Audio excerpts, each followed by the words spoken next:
Right, guys, welcome to our podcast for the Australian Grand Prix that should have been out 2 weeks ago.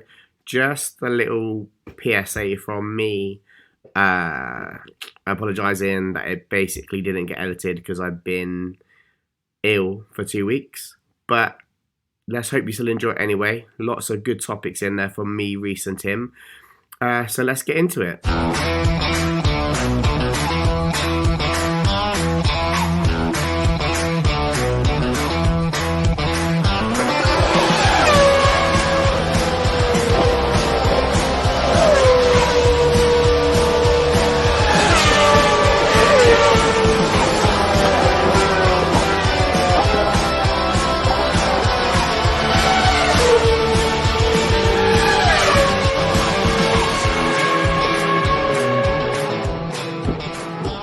Hello and welcome to another edition of the Formula One Fans UK podcast. I'm Reese and joined today by Dan and Tim. After the events of the last podcast, where we recorded straight after the race, we and we didn't get the final classified result. Because of that, we decided that after the Australian Grand Prix, we would give it a good 12 hours after the race finished, so that way the result would be classified. However, it's still not been classified by the FIA because of protests from AlphaTauri and from Haas. We'll get into it, but it's especially in the Haas case, they've been really shafted by a inconsistency in rules. But we'll get into that, I'm sure. There's a lot of people have been shafted. Except for Max Verstappen. He never gets shafted, apparently. Actually, he nearly shafted himself on that final turn with a few laps to go. What do you mean when he went off on the grass? Yeah, I think that's what Dan means, yeah. Yeah, mate. Barely. He took a little excursion. What do you mean nearly? But he lost, 6 seconds to Hamilton, taking a little detour on the grass. Did you see what he said about that after the race? He said that the Melbourne grass cutters, he thought needed some help in keeping the grass short, so he thought he'd cut it for them, and then just laughed it off. I didn't, but that's actually quite funny, considering it come from him, I guess. It's not bad. You would laugh it off, wouldn't you, though? If you're in the fastest car, you can afford to make 6 seconds worth of mistakes and still pull away and be comfortably in first place still. I mean... Mate, what was he, like 13 seconds or something ahead of him at that point? And then... He went from 6 tenths behind Lewis into the DRS zone going into turn 9. And came out of the end of and then started the next lap 2 seconds ahead. Do you know what that reminded me of, though? When he flew past, literally at a rate of knots. I was like, when in Fast and the Furious, where they hit the NOS button, it's like, boom, gone. Like literally, he just flew past him on the outside as well. That was my exact thought when he did it in Saudi last race as well against Lewis, when he just breezed past him going into that final corner, and it was done before they were halfway down the back straight at the end of the lap. Yeah. Yeah, it's scary how fast that Red Bull is. I mean, Perez had safety cars, red flags, and everything to contend with that didn't really help him out in the sense of pulling the grid closer, because every time the race had a start or a restart, there was carnage. Yeah, and also for Perez's progression through the field, he was doing quite well. And then he was one of the very few back markers that pitted under the safety car before the first red flag came out. And that put him right to the back of the pack again. It put him back to 18th, 19th, I think it was, when he had been up to 13th already at that point. So he then had to retake all of those spots that he'd taken in the first part of the race.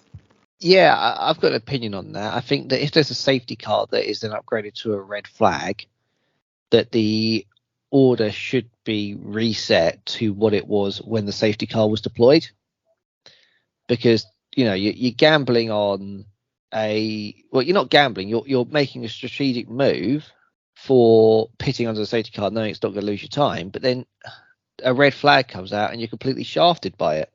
Yeah, but that's because you are taking the gamble. You're taking the gamble to pit and then get an advantage. So you're saying we should reset the field because your gamble didn't work and you didn't get an advantage. Well, it's not really a gamble, is it though? But it is, because you're gambling on the fact that no one else is going to pit in front of you after you've already pitted, and it isn't going to turn to a red flag. But what made me laugh though is Lewis bitching and moaning about, oh, you basically left me out to dry. This is a bad call. And then, oh, okay, cheers, thank you. It's like, it was hilarious. It would have been interesting if Verstappen had pitted and Hamilton had stayed out, and then we got a red flag. Mate, he still would have won by fucking 10 seconds. Yeah, it just would have been, a race for the lead a bit later than lap 12.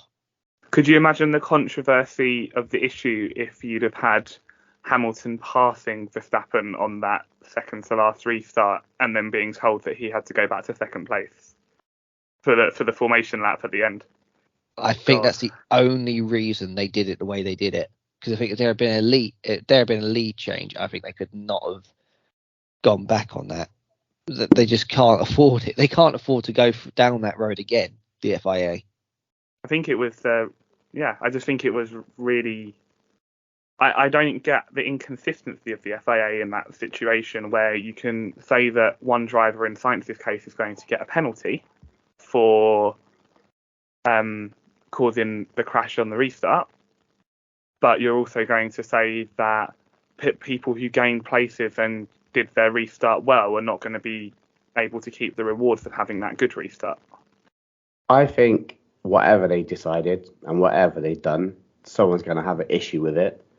But my only problem with it is we had this, it was last year, wasn't it, in the British Grand Prix?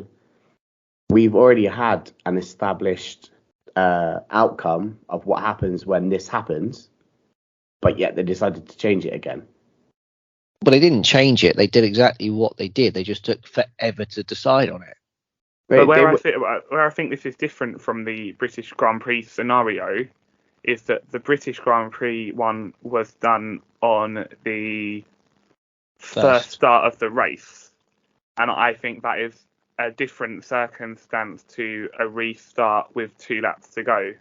Yeah, I think if you're going to officiate a restart from a red flag, so a standing restart, you have to treat it like a turn one, sort of like, or a lap one of like sequence of events. You can't go, oh, well, because this happened on lap 55, we're going to do it differently. No, you've still got to treat it like it was lap one. So a red flag would be the reset from that certain point.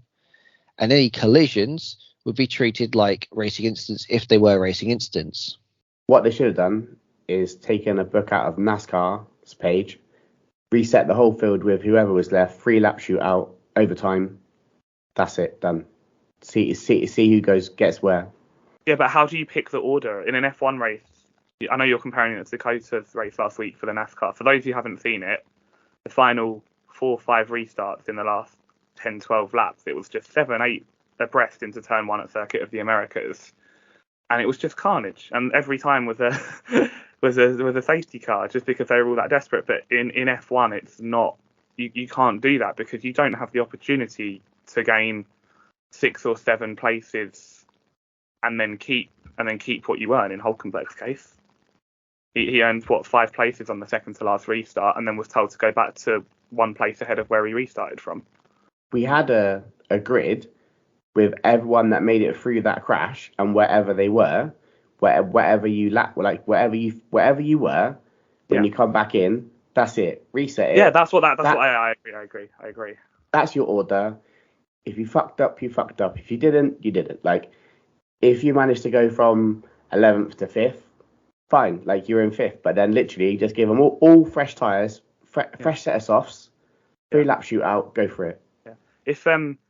If we are talking about if we'd have kept the line there, Hulkenberg and Haas have both been robbed of their first podiums today, potentially. Even if you'd run it safety car for the last 2 laps to the end, because with Sainz's penalty from the restart, Hulkenberg would have been 4th and been promoted to 3rd. If there was a list of the world's unluckiest drivers, Hulkenberg would be 4th. Yes, who said that? I'm trying to think who it was. There was someone in the media recently said that, so I have stolen that line. like Hulkenberg was on a podium if they had changed their rules again. I think the rules need to be changed. I think it needs to be reviewed because I just don't think it's... If you do a restart on lap 56 and you go from lap and you go from 8th to 4th, you avoid all of the carnage, you get a really good restart because you passed the McLaren off the line as well, and then you're told, really sorry, we're going to penalise someone on that lap of the race, but that lap of the race doesn't count for you. That's just so cruel. Well, I mean, I feel like unless you've actually gone through a timing window, you can't do anything about it, and that's what they couldn't do with Silverstone, was because all the cars hadn't gone through hadn't gone past the second safety car line to trigger like a timing window. But the reason that the two cars haven't gone past the safety car line is because there were cars involved in the accident. You can't have Guan Yu Zhou flip over in the Silverstone fence it wasn't like that. There were cars that hadn't gone through because there was all slow cars and spinners and everything. Remember, you had the whole I'll be Vettel honest, accident. from my perspective, I don't know at what moment the red flag was put out at Silverstone because I wasn't watching on screens. So I saw Zhou disappear over the fence, and then that was as far as I saw. I didn't know what exact point the red flag came out. Right, but surely we don't need more rules. I think they need to chuck away half the regulation book and just simplify everything, because you've got to go to paragraph 6, chapter 2, article 29 to find out what you're meant to do in this situation. It's I think it's just like, oh, we've got 92 scenarios, but why?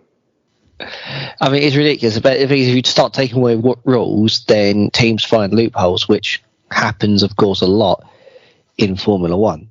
Yeah, but we're not taking away rules. We're just taking the 92 articles and subsection 01s and stuff, and we're putting it as, right, if this happens, it's this. And just each have just 4.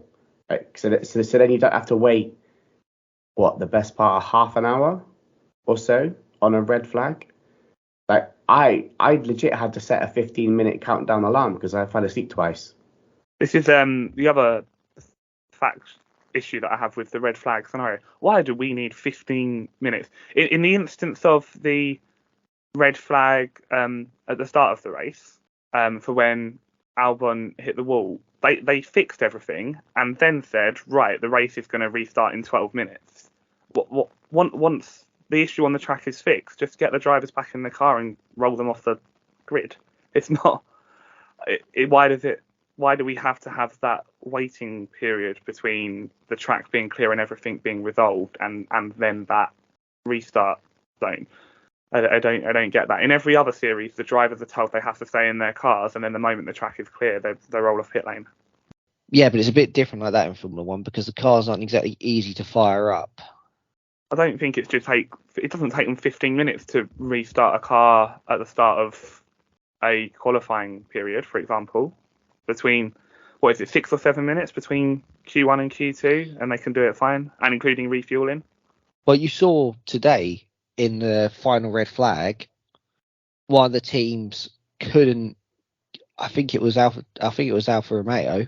They couldn't fire up one of their cars because when the cars are in their pit box, not in their pit box, their garage, it's easy for them to fire the car up again. But if you're out in the actual pit lane, you've got these mobile units, which one of the teams it wasn't working. So Alpine came to the rescue and loaned theirs so they could restart one of the cars. That's why you have to give it the warning, because if something like that happens, you're just going to be blocking the pit lane. No, you just don't start because you didn't get your shit together. That's it. Fuck 'em. Buy better equipment. I fully agree. So savage. Oh no, I remember what it was. Why they couldn't do it. It's because the mobile jack or whatever, they lift it up and put the car on this trolley, and the trolley was not working, so they couldn't reposition the entire grid in the pit lane. If you were Haas, if you were Hulkenberg or Tsunoda in that position, and you were told to go from 4th and 5th back to 8th and 11th, surely you could just leave your car there and say we're not moving until we are allowed to keep our position. That's what I would have instructed them to do if I was their team manager. Right. I have a quick question actually, as you brought that up. Obviously, we're awaiting the FIA decisions or whatever on Haas and who was it? Haas and AlphaTauri. Right. So what are they actually appealing, and what does it mean if it changes? Finish position.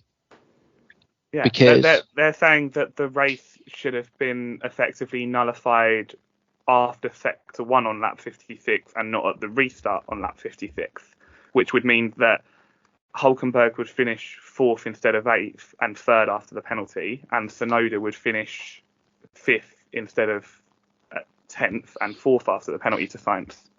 but then They're saying that there's an inconsistency that Sainz is receiving a penalty for that turn 1 restart, but our drivers have done really well and then been moved back.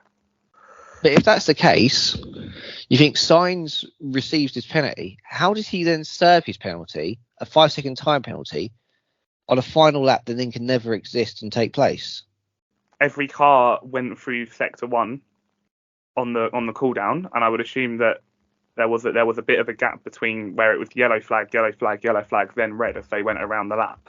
That the FIA, I know we only see the 3 sector times on the screen, but the FIA have much shorter and much more regular timing loops, pretty much for every corner, every mini sector that the drivers and the teams can use to break down. There must have been some sort of timing loop between the start of the race, turn 1, and then the point that the red flag came out.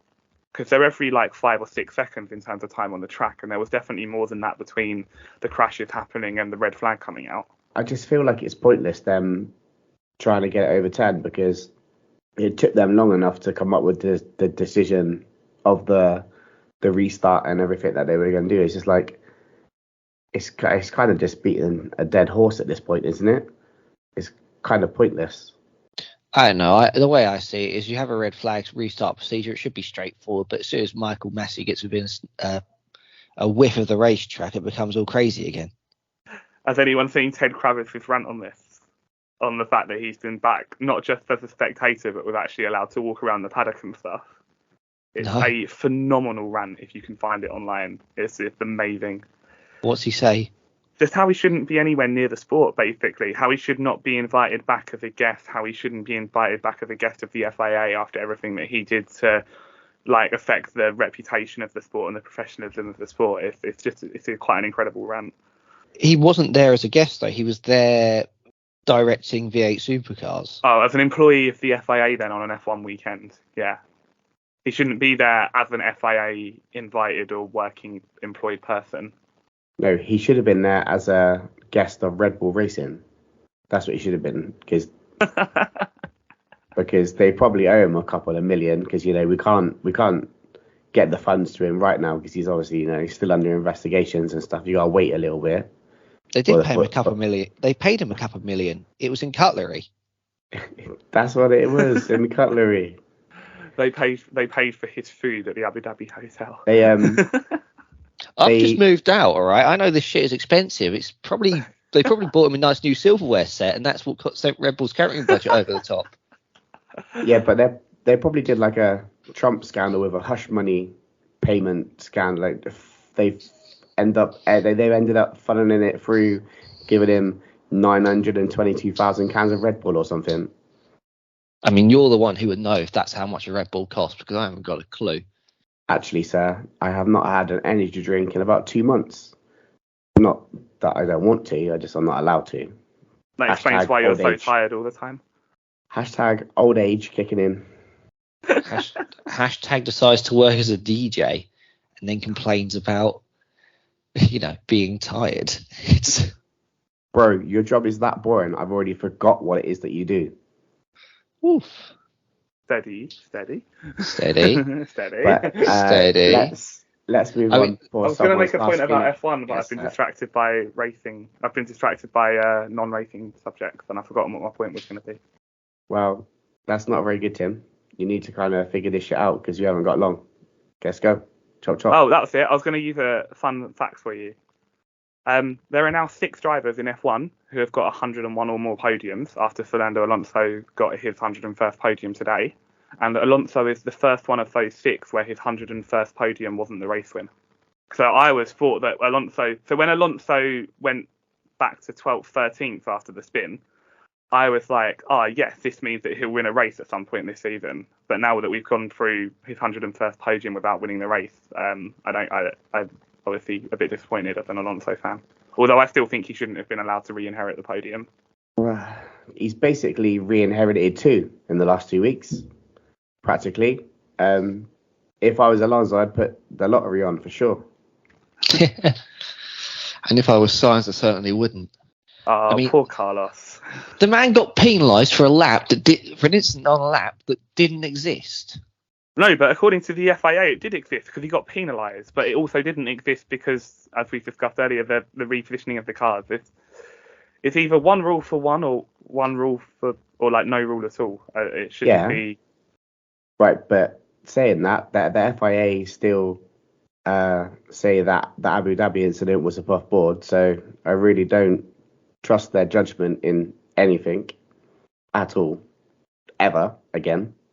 I don't know. I actually think I agree with you, Dan. I think that the FIA should rewrite pretty much their entire rule book and simplify everything. And then what that also leaves, it would leave for common sense to take place from the FIA. And I know it's not something that we associate with F1 very often in any capacity, but an incident like today, if the rule book says at the discretion of the race directors at the time, if there is a clear order, then a clear order can be determined halfway around the lap, then you can accept that the start was valid. Then that leaves, because if none of them had made it through turn one, say if the top 5 or 6 had wiped out all in turn one, then you can say, well, yeah, and then like the red flag came out before they'd made it to the first sector end, then you could say, yeah, there's grounds for the restart there. But in this instance, like today, where there was a clear order after the accidents, because what must Alpine be thinking? They were going on for what, 5th or 7th before they crashed into each other. They were 5th and 9th at the restart. And then Alonso is allowed to keep his podium after crashing, but they're not allowed to keep their points after crashing. Again, it's just the inconsistency of one rule for some drivers, one rule for others. No, that's different though, because Alonso was able to recover because he didn't crash. He was able to drive his car. His car was in a drivable condition. He didn't really have any damage. Same with Stroll, who went off. He didn't have any damage, just a bit of mud. Those Alpines were completely buggered.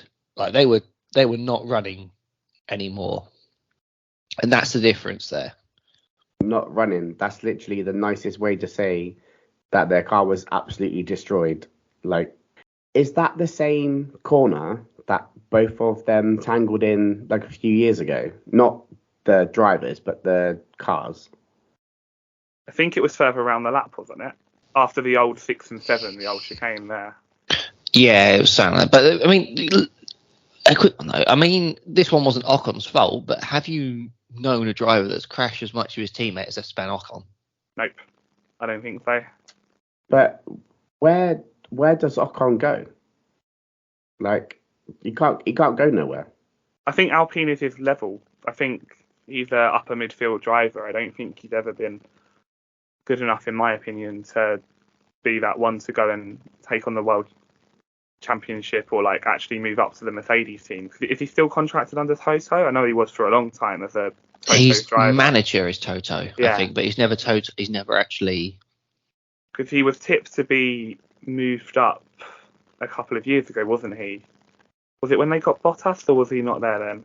Don't think he was quite ready then, but yeah. No, Bottas was also managed by Toto, and that's when, like, when he became Toto's employee, Toto dropped, and him decided not to have him as a client anymore.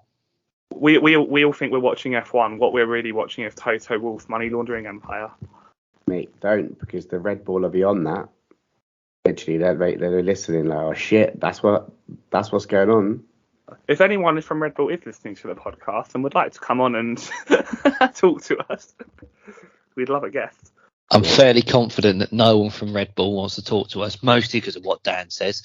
But, you know. Yeah, but am I wrong? No, I'm not wrong. I mean, sometimes you're a bit tin hatty. Doesn't mean it's not happening. Just means I can't prove it yet. Ooh, I like that.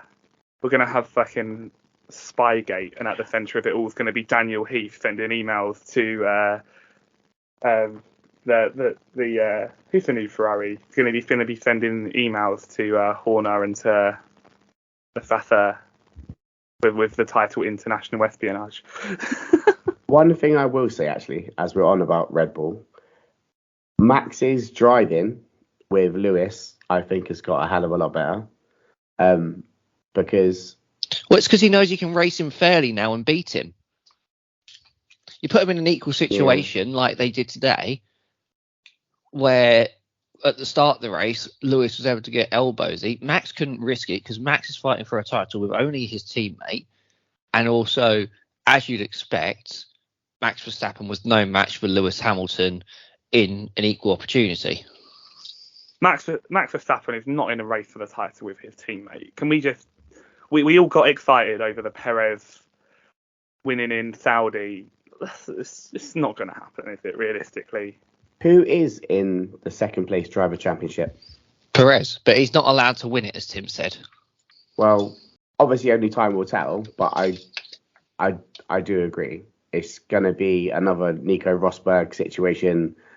Max will get gifted it if he gets too close.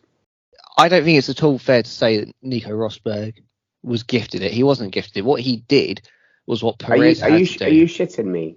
No, I'm not shitting you. All Rosberg did was really, really upset Hamilton as much as he could. He went over the line of what was acceptable and really didn't damage their relationship. And that's what Perez has got to do. I mean, let's face it, Perez is not going to get a drive at Red Bull next season. They're lining Does he have a contract for next season? No, this is last year. This is contract year. I'll check that. I'm pretty sure it's his contract year. So who are they going to put in the Red Bull then? Because you're basically saying that they are looking for somebody that they can control, like Mercedes did with Bottas. Yeah, like Mercedes did with Bottas. You're basically saying Red Bull are going to be in that situation.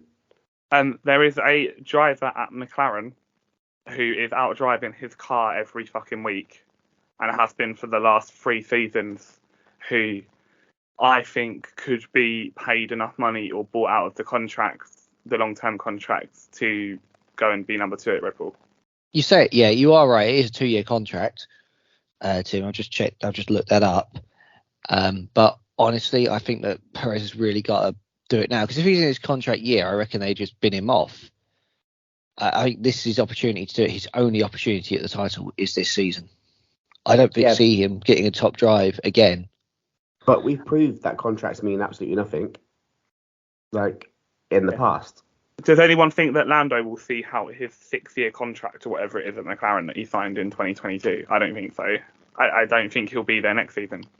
I don't know. It depends what was available for him. I think he'll be in a second Red Bull car.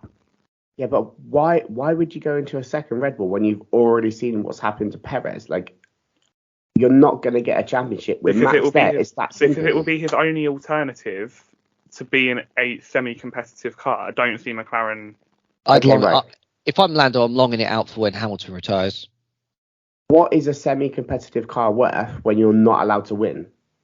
I think if you look at how Fernando Alonso's demeanour has changed by just going from finishing 8th to 10th week in, week out to having a chance of finishing 3rd or 4th week in, week out, it can rejuvenate you. I know Alonso and Lando are in very different parts of their career in different situations, but also Alonso's the team leader. It's not like you're going there and you're pinned into that number 2 driver role. It's like, oh yeah, you can now drive a car that's going to have a chance at a podium. But imagine if I said, yeah, you know, when a car that's got a chance for a podium, except for your teammates, always got to finish in front of you. Okay, Reece, so if they drop Perez, who are you taking? If they drop Perez? If they drop Red Bull, Perez, who are you taking?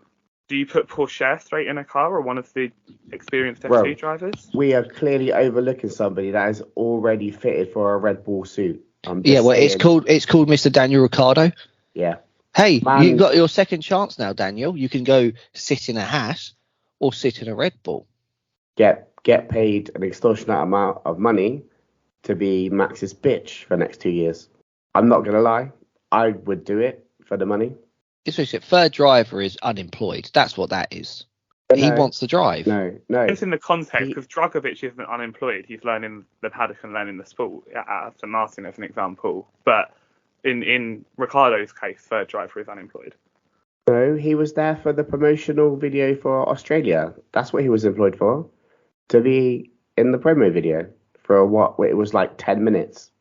You can guarantee that he'll be on all of the talk shows when we have Vegas and Miami. He'll be the one that's going to be fronting. He's going to be representing the sport in that instance, isn't he? Because America loves him. I mean, it makes no sense. I mean, they've re-signed him pretty much to make themselves not look like arseholes. It's going to take a lot more than just signing Danny Rick to make Helmet, Knobhead, Marco, and Horner not look like arseholes, personally.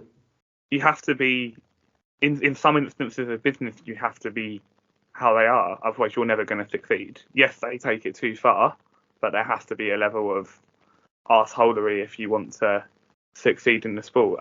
If we were speaking in Dutch right now and doing a podcast from Amsterdam, I'm sure that we would be saying, "Oh, look at that arsehole Toto Wolff, yada yada yada. He dominated the sport for so many years. Was right cocky about it." But because we like the drivers and we like the team that were winning at that point, we don't have the same viewpoint. It would not surprise me at all to know if you have to give up like the blood of your firstborn child to work at Red Bull. Like, I think they're that far gone that they're literally like, like they're that fucked up.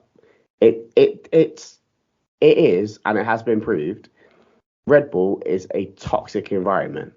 Facts. Just like it just is.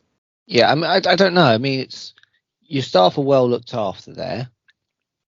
Like in terms of like, you don't hear the people in the factory complaining. They're obviously doing something right because They have a big catering budget.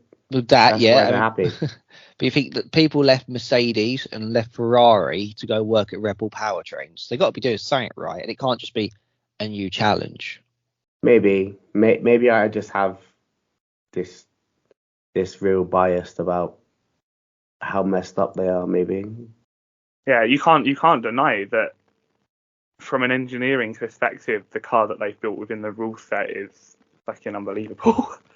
It's an absolute rocket ship of a car. The car is brilliant. It's just a shame about the person driving it. The person driving it is driving it better than anyone else. Well, yeah, because it's built for him. I mean, that's the difference. As Alex Albon brought it up previously, says when you're driving that Red Bull, you're driving Max's car, and you've just got to do your best to try and make it work for you. Should we have a word for Alex Albon? Because how gutting was it when we saw him hit the wall?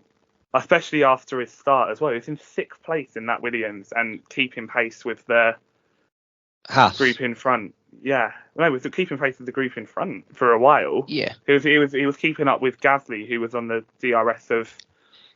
his middle sector was the mighty. Yeah, especially even in the practice sessions. But again, that Williams has been great in a straight line for a few years now. Same can't be said for his teammate. Unfortunately, I don't know if anyone's seen it at the back of the pack. He decided that he didn't want to brake for turn 1 on that lap 56 restart, and just ran into De Vries. Yeah. Do you know what that reminds me of? Did he hit De Vries earlier on in the race as well? I think De Vries went up in the air, didn't he?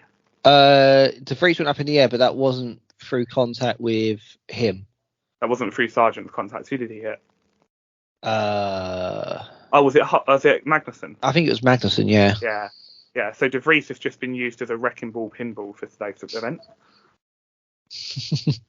But it's literally how you drive on Gran Turismo, and it's him. That's literally your moves, isn't it? Sargent. Yeah. Just straight through. Who needs brakes when you've got someone else's brakes? That's it. Yeah. The final chicane at Spa, Reese, is all I'll say to you on that one. Still goes down in history as our greatest Gran Turismo. I don't know. I'm pretty sure the turn 1 incident at Magyar was the one. Now, for those who don't know, all those people, the real world example I give to you is Baku, Ricciardo, Verstappen. You can't just move out in front of someone at the last minute and expect them to stop when they're committed to a late braking. That's what I'm going to say. And I can't believe you've brought this public, Tim. Chelsea have just sacked Graham Potter. Really? Harsh. Yep. It's just literally come up breaking news. Brutal. I think Rogers is on the line as well, isn't he? He's already gone. Oh, has he? I reckon Potter's going to Leicester. Oh, yeah. Oh, I could get behind that. I'll take that. Dan, Graham Potter's just been sacked. For what? I mean, For I what? personally thought he was doing a great job at Chelsea. Yeah. Did better than the last manager. There's only one man who control all the egos and be happy to accept the players that are just bought for him, and that's Mourinho. The special one. I tell you what. Come back to Chelsea and win them a fourth title. Winning the Champions League. That's what Mourinho's going to come back to Chelsea to stop Man City winning the Champions League. Oh, could you imagine? I'd actually be fully behind that if Mourinho pulls off a defensive masterclass in the final against City. I am Jose Mourinho. Let's get back to Formula One. I hope he does as well at Chelsea as he did at United. Won them two trophies. Oh, mate, ruined the team. Won a double and then got you top four and then also got you finished second in the league at a time when you hadn't done that for like 7 or 8 years. All right, talking about ruining a team, how about McLaren? Because all of a sudden something looked different today, and I'm not sure if it was because of the 8 DNFs, but they did look half decent. I don't think so. I think they purely lucked out and fluked a double points there. I don't think they were. Well, Norris was 7th on like merit, and Piastri was 11th going into lap 57. Yeah, but Piastri was 11th when there was already 3 cars out of the race, so he's 14th, just back where he's been racing for the rest of the races so far. Who was out of the race by that point? Russell. Carlos. No, sorry, Charles. Leclerc, yeah. Magnussen was the third one. He was ahead of Magnussen. So yeah, you could argue he was a net 13th, but still, Lando Norris would have been in the top 10 still. Yeah, but we know that Norris produces drives that outdrive that car. If I was going to pick a driver to move into one of the top 3 teams tomorrow, it would be Lando. I don't think that this is like the return to regular point. Watch them go and do really well in the next race in Baku, but I don't think this is a return to the really like regular week in week out middle of the points contenders. What is Baku? 2 weeks? 4 weeks, because it should have been China in 2 weeks' time. So the next race is on the 30th of April. That's mad. Yeah, it's pretty weird now. We're going to have a 4-week gap. By which point they probably will have figured out what the finishing order from this race has been. And then also when we come back, stupid calendar. You got Australia, 4-week gap, Baku, 1 week gap, Miami, 1 week gap, back to Europe for Imola. That is just. We're going to be carbon neutral by 2030, they say. Not if you keep flying like that. Get all the Middle Eastern races out of the way at the very start of the season. Fly to Australia. Then, I know you've got to do your hopping and stuff, but if you go from Australia to Miami, you're not going Australia, Europe, Miami, Europe. And then I think after you've got 2 European races, and then you go back to Canada, then you come back for 3 or 4 more European races. But it is the European season after that, after Canada. But the European season's effectively starting with Baku. It's just that there are 2 America's races in the European season now. I mean, everyone was used to Canada being where Canada was because it's when you have to race there because of the weather. I feel like you could race at Miami a week or 2 later or a week or 2 earlier and put them together. You'd be fine racing in Miami as long as you don't do it when you're going into when you're racing in Austin, because that's hurricane season. You could back to back Miami and Canada and be okay, except for it would be hot. It would be very hot. But if you do a night race in Miami, like they're doing in Vegas, it wouldn't be such a problem with the heat. I suspect that the organisers of the Vegas race would have an issue with another American major city having a night race. I suspect that they would kick up a fuss if F1 tried to do that. I don't think so. I just think that they'd probably be fine with that, because at the end of the day, Liberty Media calls the shots, and I reckon you'll get a better attendance. Mind you, a night race in Miami, that could be a bit risky if you're attending. Are you on about the Top Gear special where they didn't want to go either side of 47th Street or something, was it? If you go anywhere beyond 47th Street, you will be shot. And you will be killed. And you will be killed. Oh, God. As I didn't know which side of 47th Street to go on, I decided to stay on 47th Street. Oh, God. Can we discuss that Lewis Hamilton looks like he had found some mojo, and Mercedes do look like they're improving a little bit. I mean, this was strong for Mercedes. I mean, they haven't ever this season looked like they'd be the team that could go and be comfortably the second best team of the weekend, but this weekend they did. It's good to see him with not that depleted look in his eyes of, it's just everything shit, woe is me, my girlfriend's left me and my puppy's died look on his face. It's nice for him to have a bit of a spring in his step. But after being passed by that Red Bull like the way he was, how he kept it together, I'd have been like, are you taking the piss? This is what you want me to race? Like, can we look at what's in their car? So when he did an interview, and I don't know who it was with, but I think it was shared by Autosport is where I saw it.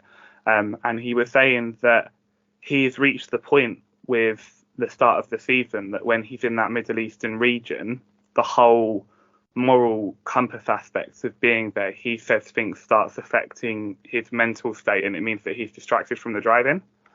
And he said that he just really, really doesn't feel comfortable being in those Middle Eastern countries at the start of the season, specifically Saudi, I think he referenced. And he said that the moment that he arrived in Australia, it felt like his season could properly start because he didn't have to worry so much about the off-the-track issues of where he was and who he was being in that region and that area. And he gave it was a really open interview that he gave, but it was really, really interesting to read through what he was saying on it.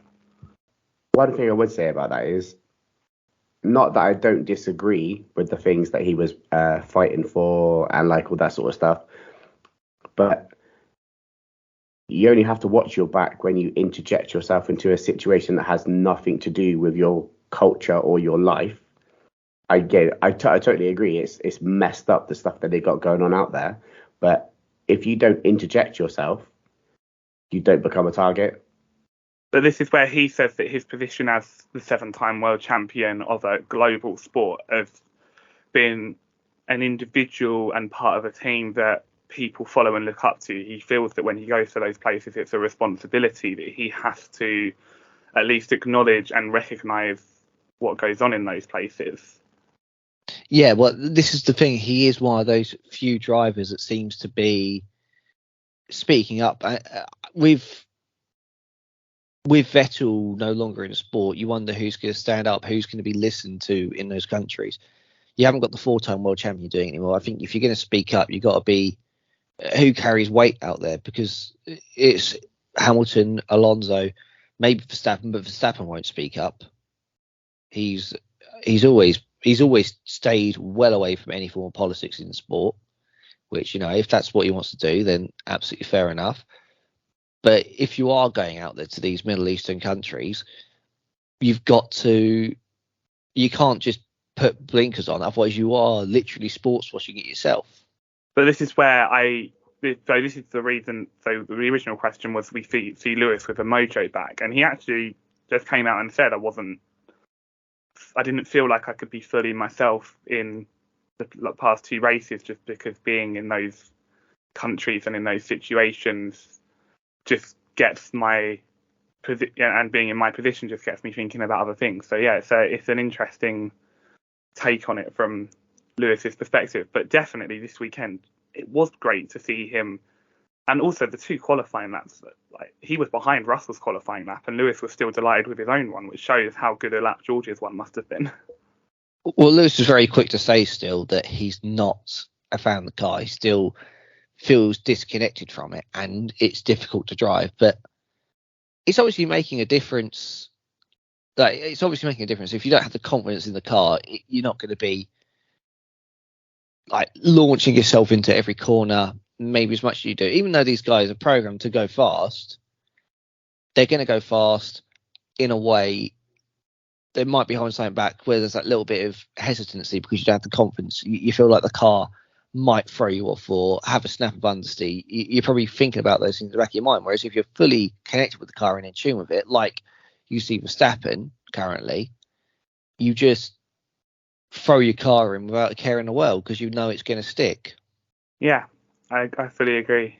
And you hear about Alonso saying how, not how fast the car is, but his choice of wording it, especially in the Middle Eastern races, was how nice the car was to drive. So it was the balance, it was the stability, it was him turning the car in it or braking with the car in it, braking to the distance that he wanted whilst being stable, or turning into the corner and just sticking like glue.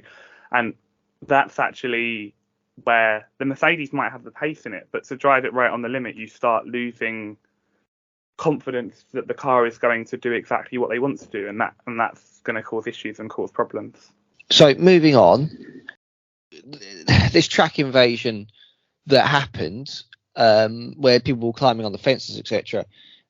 It's there is going to be an investigation on the Australian Grand Prix, which is concerning considering that there's already signed up to stay on the calendar for a considerable number of years. But I mean, one of the quotes is that it's an unacceptable situation that could have had disastrous consequences. Tim, as someone who goes to Silverstone quite a lot, you partake in a track invasion at the end of the race.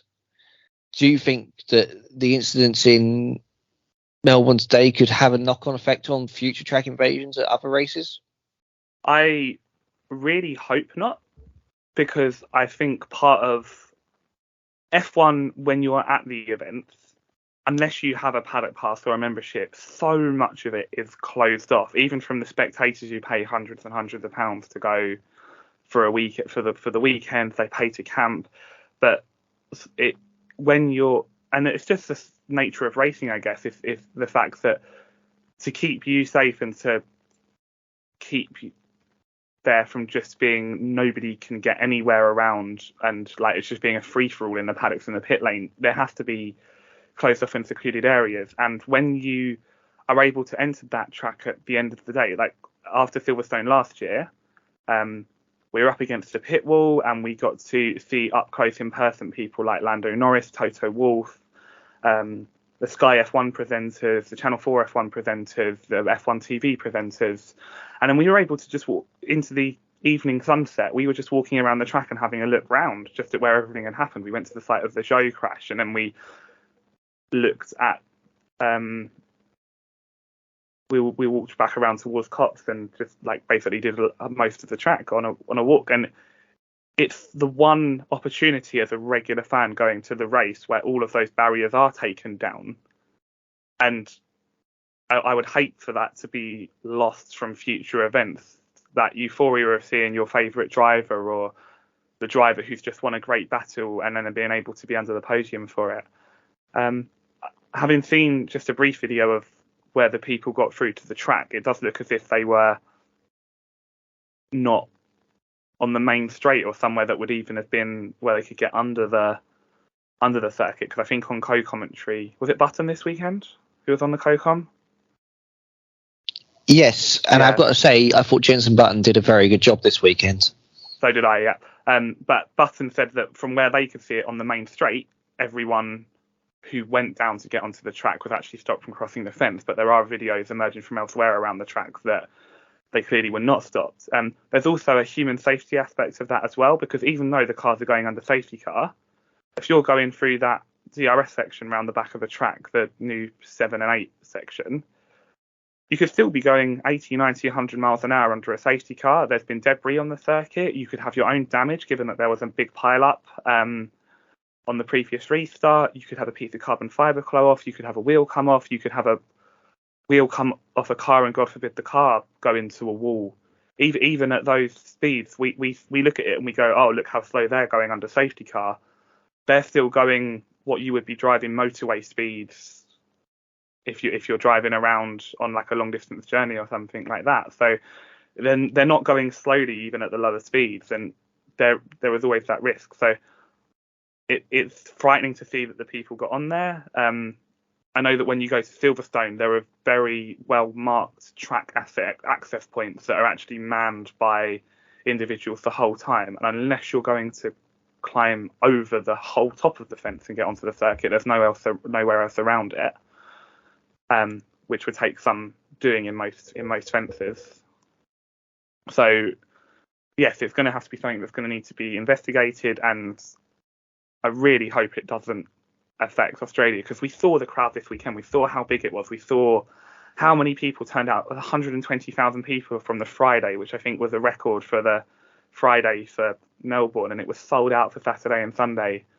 And it's a fantastic venue. It might not always produce the best racing, but it always produces a talking point, and it's always just looks like such a great atmosphere. And I'd hate for the actions of a few desperate people who, even if they're caught in the moment, or they think, oh, it's under safety car, so there's no real risk me going on circuit. There's always a risk, and you shouldn't be taking advantage of that.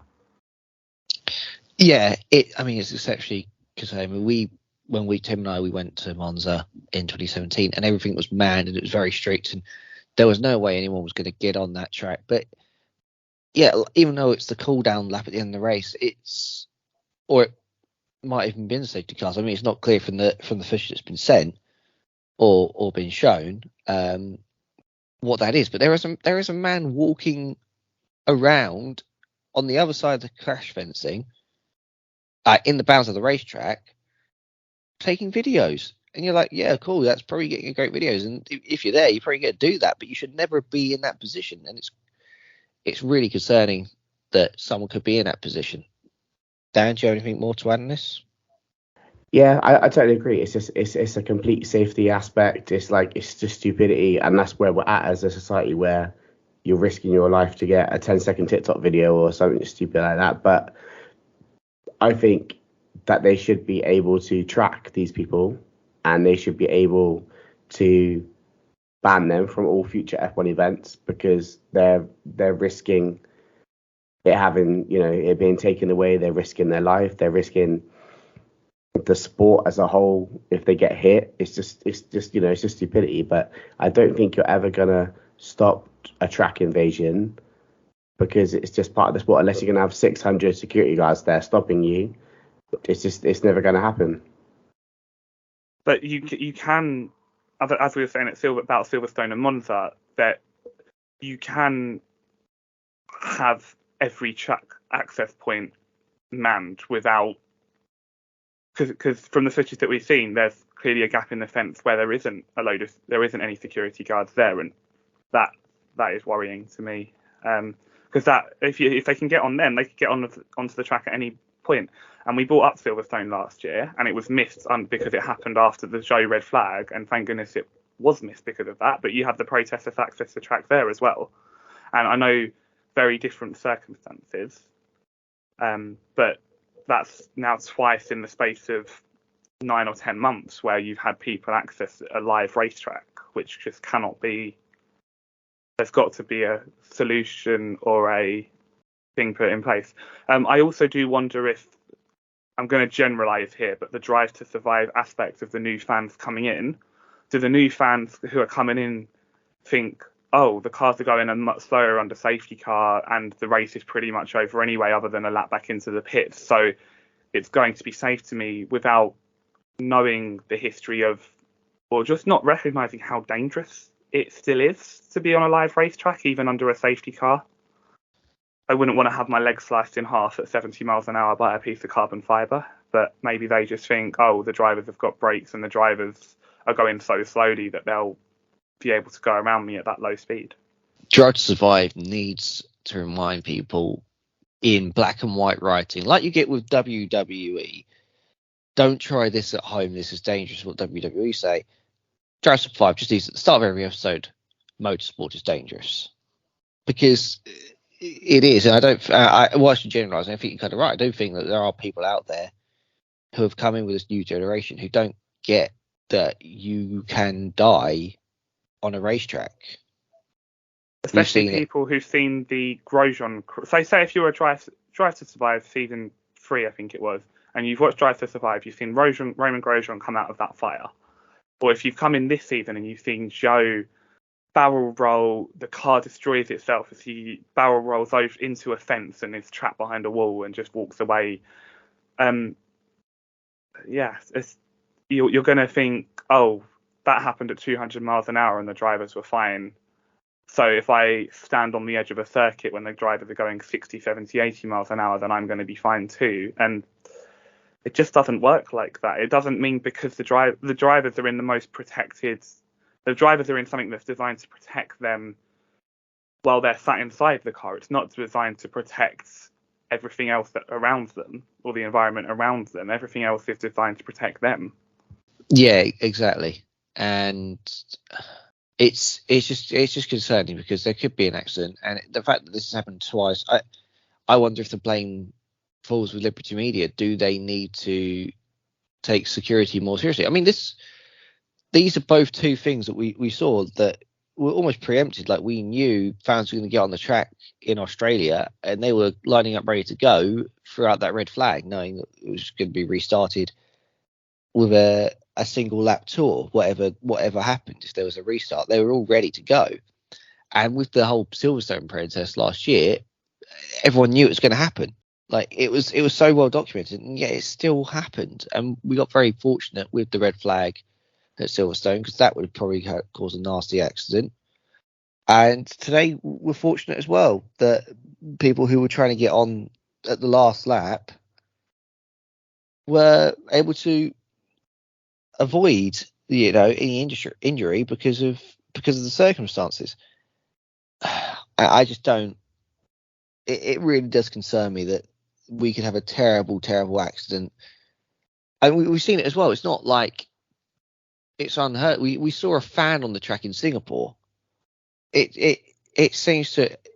You shouldn't be able to say in the last 5 years, oh, there are 3 instances of people getting on a live Formula One track. Was the person on the track at Singapore a fan, or was it a marshal? I thought it was a marshal running back with a bit of carbon fibre. No, fan on the track. There's a fan on the track, and he was just wanting to get a closer look at the cars. Oh, just crazy. Crazy people who don't value their own safety or the safety of others around them more than, as Dan said, that quick 10-second TikTok video that might get a couple of thousand likes. Well, with that, we'll wrap this up. First, we want to say thank you to our sponsors, Apex Tracks, for all the help they've done. We will speak to you in a couple of weeks, hopefully, when we can catch up on the first few races of the season. But until then, if you like what you heard, you can catch up with us in this 4-week window with no racing on Facebook, Twitter, Instagram, not TikTok, but you can catch up with us on Discord. And until then, thank you very much for listening. Goodbye. So long. I just want to put out that Tim waved to you all as well while he was saying bye. I always wave at the end of the podcast. We're all tired, okay? We've all been up since 6 a.m. 6 in the morning. Yeah. Right, guys. We'll see you in a couple of weeks. Bye. Bye. Bye. Cheerio, guys.